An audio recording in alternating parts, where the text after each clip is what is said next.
ಎಲ್ಲರಿಗೂ ನಮಸ್ಕಾರ. ಮತ್ತೊಂದು ವಿಡಿಯೋಗೆ ಸ್ವಾಗತ. ನಾನು ನಿಮ್ಮ ಡಾರ್ಲಿಂಗ್ ದನು. ಎಪಿಸೋಡ್ ನೋಡಿದ್ರ ಈ ಎಪಿಸೋಡ್ ಹೈಲೈಟ್ ಆಗಿದ್ದೇನ್ ಗೊತ್ತಾ? ಅಶ್ವಿನಿ ಗೌಡ, ಗಿಲ್ಲಿ ನಟ, ಅಶ್ವಿನಿ SN, ನಮ್ಮ ಮಾಳು ಸೂಪರ್ ಮಾತಾಡಿದ್ರು. ಅದಾದ್ಮೇಲೆ ನಮ್ಮ ಜಾನ್ವಿ ಅವರು ಬಕೆಟ್ ಇಟಕ್ ಸರಿ ಹೋಗ್ತಾ ಅನಿಸ್ತಾ ಇತ್ತು. ಸ್ಪಂದನ್ ಅವರು ಚೆನ್ನಾಗ್ ಮಾತಾಡಿದ್ರು. ಧ್ರುವಂತ್ ಅವರಿಗೆ ತುಂಬಾ ಒಳ್ಳೆ ವ್ಯಕ್ತಿ ಗೊತ್ತಿತ್ತು, ಬಟ್ ಆ ಟೈಮಲ್ಲಿ ಆ ಅವಶ್ಯಕತೆ ಇತ್ತ?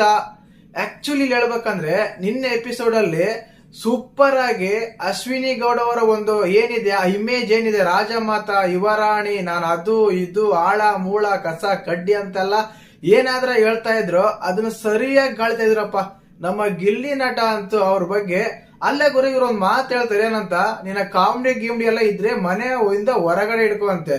ಏನಮ್ಮ ಅಶ್ವಿನಿ ಗೌಡ ಮೇಡಮ್ ಅವರೇ, ಇದು ನಿಮ್ ಮನೆನಾ? ಯಾವ ರೀತಿ ಇರ್ಬೇಕು, ಯಾವ ರೀತಿ ಇರಬಾರ್ದು, ಇದೇ ರೀತಿ ಇರ್ಬೇಕಂತ ಹೇಳೋಕೆ ನೀವ್ ಯಾವ್ದೋ ಒಂದು ಕ್ಯಾಟಗಿರಿ ಬಂದಿದ್ರ, ಅವ್ರು ಕಾಮಿಡಿ ಕ್ಯಾಟಗಿರಿಯಿಂದ ಬಂದ್ರೆ ಕಾಮಿಡಿ ಏನ್ ಮಾಡ್ತಾರೆ? ಕಾಮಿಡಿ ಬಿಟ್ರೆ ಇನ್ನೇನ್ ಮಾಡಂತೀರಾ? ಪ್ರತಿ ಒಂದಕ್ಕೂ ಕಾಲ್ ಜಳಕ್ ಹೋಗಿ ಅವ್ರ ಹತ್ರ ವಾದ ಮಾಡಿ ನನ್ ಮ್ಯಾನೇಡಿಂಗ್ ಮಾಡ್ಬಿಟ್ರು, ನನ್ ಒದ್ಬಿಟ್ರು, ಕುಂಕುಮ ಹಚ್ಕೊಂಡ್ರು, ರಕ್ತ ಬಂದ್ಬಿಡ್ತು ಅಂತ ಹೇಳ್ಬೇಕು ಅನ್ಸುತ್ತಾ?